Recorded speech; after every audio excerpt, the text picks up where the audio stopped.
Hello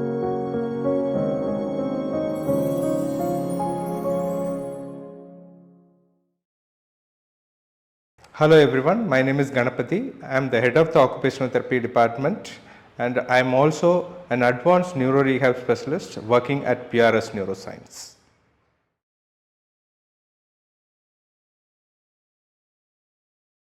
When you take eyeball movement, the eye is a device which is receiving the information from the world. You are looking through the eye.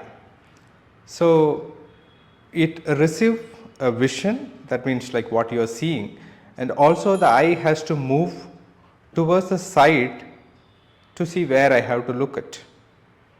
So if you ask me how the eyeball moves, is it has a set of muscles, basically 6 muscles for each eyeball, which moves the eyeball towards all the direction. For example, set of muscles which move the eyeball up and down, and set of muscles move the eyeball towards the sides.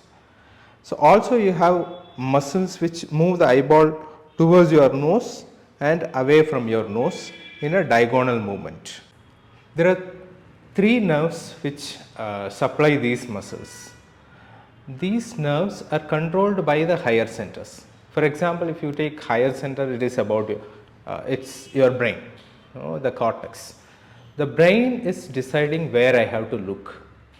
So this will program the eyeball movement such a way where I am intended to look. The second thing is the lower center, which is coordinating the eye movement. As I said, there are 3 nerves which is moving the eyeball in different direction, but based on your brain's command, the muscles are coordinatedly moving, so that I will be I will be having a prefixed plan that where I have to look. Based on that, these lower centers are deciding which nerve has to be stimulated, which nerve has to be inhibited. So the eye movements are important for looking at the world or scan the world better, like where I have to look, right?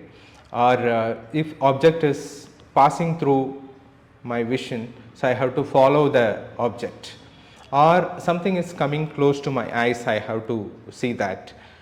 Or for example, reading. So you go know sentence by sentence you have to read, so you need a good eye movement for thing.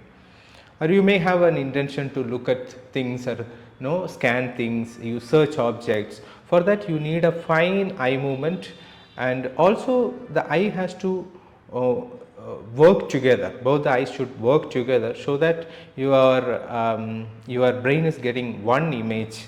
So actually from the world we are getting two eyes are getting 2 different images.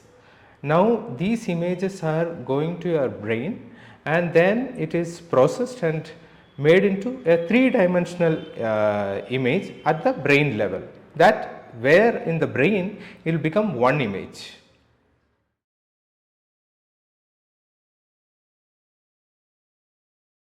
In brain injury, be it stroke or head injury, depends on where the injury, the patient can have different types of problems. So most common problems which we have seen are something called ptosis, that is inability to open their eyes fully, or inability to close their eyes also can happen. So usually ptosis will happen in third nerve palsy.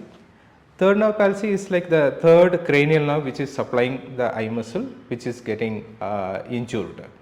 Because of that, they will have something called squint. Some may have alignment of the eye itself will be affected. So when the alignment of the eye is affected, you may get 2 different images from the eye. So this is called diplopia. In such cases, you may have images, 2 images side to side or up and down. So we call this as vertical diplopia or horizontal diplopia. In some cases, you may have diplopia specific to directions. For example, when it comes to close to your nose, you will have diplopia. Other times you will not have diplopia, double vision. or when you are looking towards one direction, at that time you will have diplopia. It depends on what nerve get affected, they will have double vision. So, some of the patients with this oculomotor or eye movement problems will also have a problem in know the depth. So, how we are getting the depth? Depth means like how deep it is, or what is the distance between two different objects, or myself I am sitting here and how far the object is placed. All these things depends on the depth we perceive. So, what happens is when actually when you close your one eye, you may lose the depth in some extent. So, what happens in the brain is these two eye images are coming together to form the 3D, which makes the depth. So, people with a motor problem, they will lose their depth.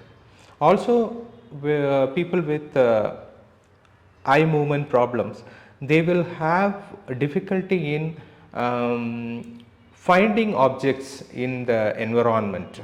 For example, I am looking at this direction, my brain is deciding the object is placed in this place because my nerves are sending information to my brain according to my eye position. My brain is deciding which direction the object is placed. So, when you have eyeball movement issues, people may have problem in localizing the object also.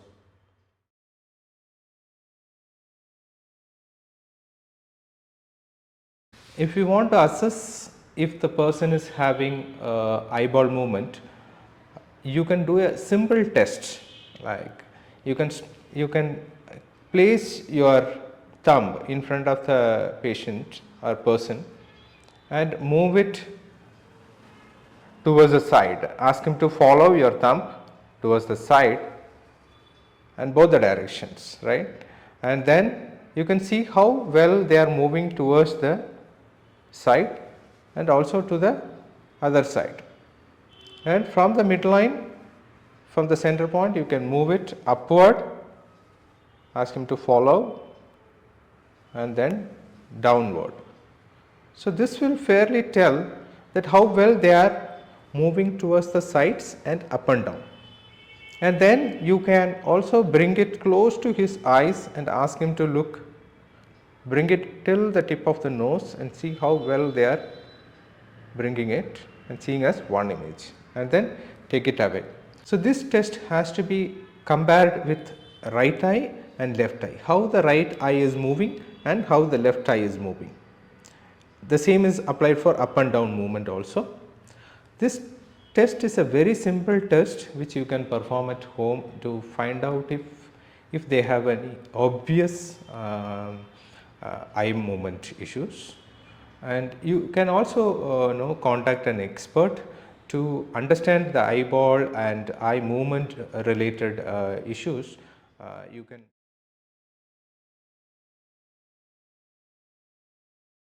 treating oculomotor problem or squint is very important. For example, you take skin.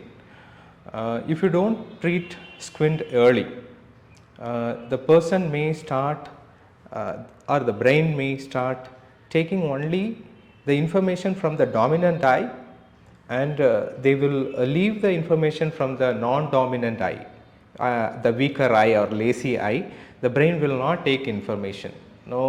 Finally, the person may not have a double vision, but the information is taken only from one eye, which is not good for the other eye. The lazy eye become a weaker eye. So, it requires early identification and a suitable treatment has to be started. We have seen people with oculomotor exercises, suitable oculomotor activities, and we have gadgets to improve oculomotor skills also.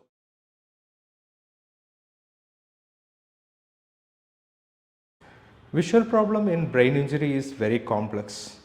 So, if at all you or your relatives or your friends having any visual problem, please meet an expert and get help from them.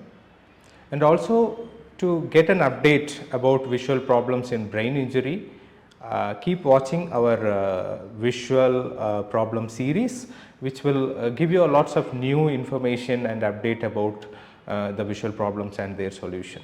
For more informative content, please subscribe our channel and watch, and please share with people who are in need. Thank you.